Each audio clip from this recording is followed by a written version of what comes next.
Կառավարությունը հավանության է արժանացրել օրենքիների նախագծեր, որոնք ներկայումս գտնվում են ազգային ժողովում եւ իհարկե ազգային ժողովի ընդունելուց հետո արդեն եւ ավերացվելուց հետո նրանք ուժի մեջ կմտնեն։ Կառավարության կողմից հավանության արժանացած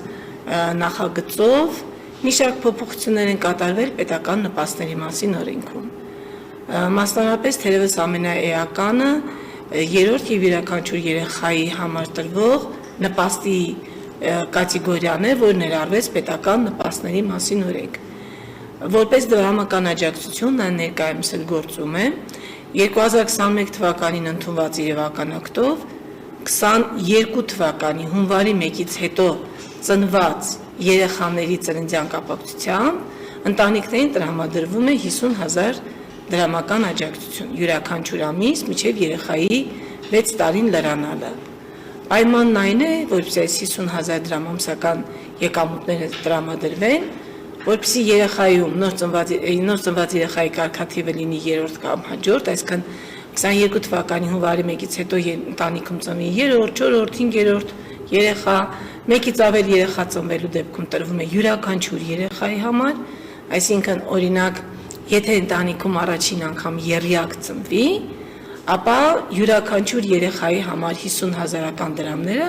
կտրամադրվեն մինչև երեխաների 6 տարին լրանալը։ Պայմանը նաև որպեսզի երեխայի ծնողները լինեն ՀՀ քաղաքացիներ,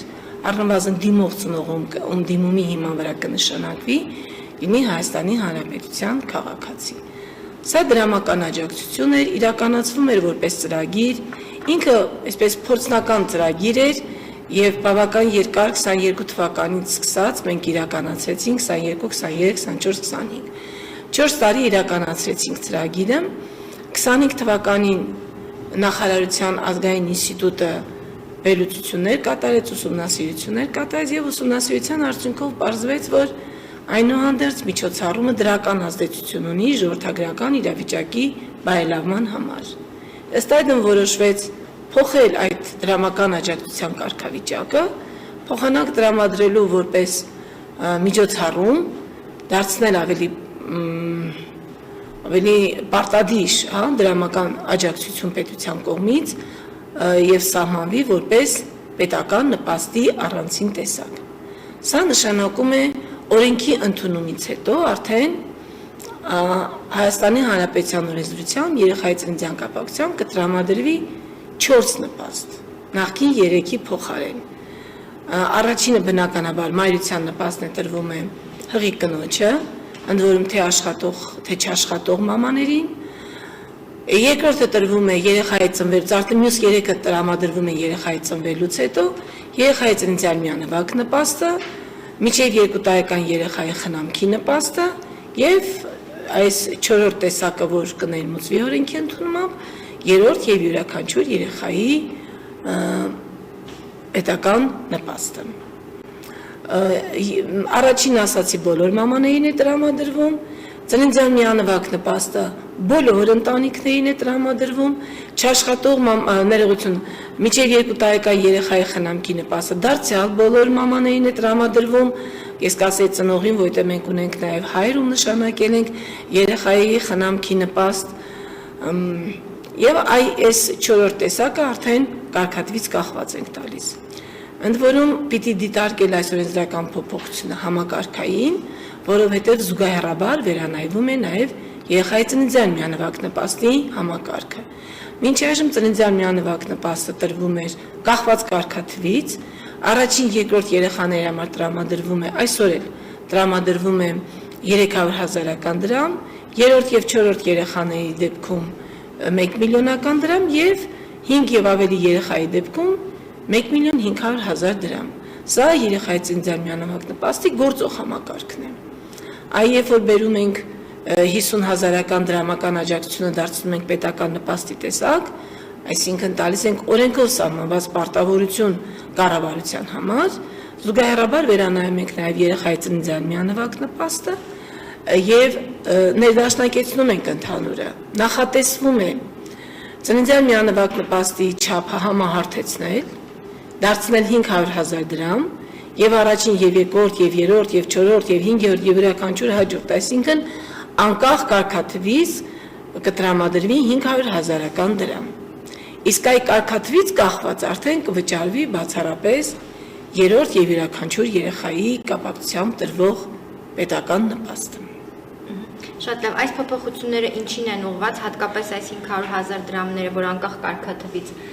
սահմանվում է, ինչ ենք ակնկալում եւ ընդհանուր առմամբ դաշտում ինչ կփոխի։ Նպաստի որևէ տեսակը առանձնացնելու կարիք չկա, այնքան էլ տրամաբանական չի, երեխայի ծննդյան կապակցությամբ տրվող պետական նպաստների համակարգը ամբողջությամբ պիտի դիտարկել եւ ինքն ուղղված է ժողովրդագրական իրավիճակին բարելավմանը, որպեսզի նպաստի իրավիճակի բարելավմանը։ Պարզ է, որ առանցին որևէ նպաստ ինքնին վերցրած չի կարող ժողովրդագրական իրավիճակին այդպես կողմնորոշիչ, որոշիչ գործիքը լինել, համալիր պետք է նայել ոչ միայն պետական նպաստ համակարգով,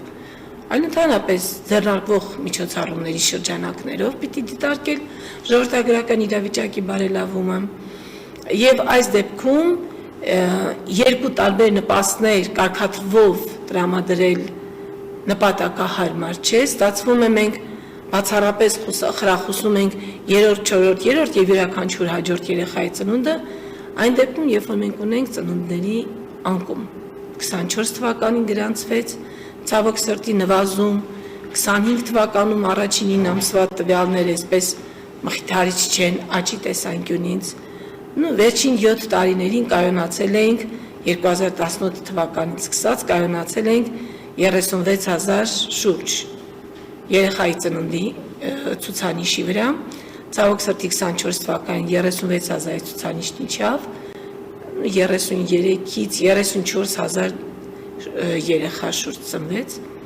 այսինքն պիտի համալիր միջոցառումներ ձեռնարկել նաև ընդհանուր ծնելիությունը խրախուսելու համար եւ այս պարագայում երրորդ, չորրորդին պիտի նախ առաջին երկրորդները նախորդեն, այնպես որ պիտի ծրագիրն ուղղված լինի նաև առաջին երկրորդ երեխաների խրախուսմանը։ Այս տեսանկյունից օրինակ մինչև 2 տարեկան երեխայի խնամքի նպաստ համակարգը բավական լավացվեց եւ մենք հիմա եթե նախկինում տրամադրում ենք միայն աշխատող մամաներին, այն էլ եթե գտնվում էր խնամքի արձակուրդում, հիմա տրամադրվում են բոլոր մամաներին եւ ընդամենը խնամքի արձակուրդում գտնվելու հանգամանքը էական է խնամքի չափը որոշելիս, եթե ծնողը կգտնվի խնամքի արձակուրդում, ապա նա ստանում է 37,500 դրամ, իսկ եթե նա չի գտնվում խնամքի արձակուրդում, անկախ էմանից աշխատում է, չի աշխատում, խնամքի նպաստի չափը 31,600 դրամ է։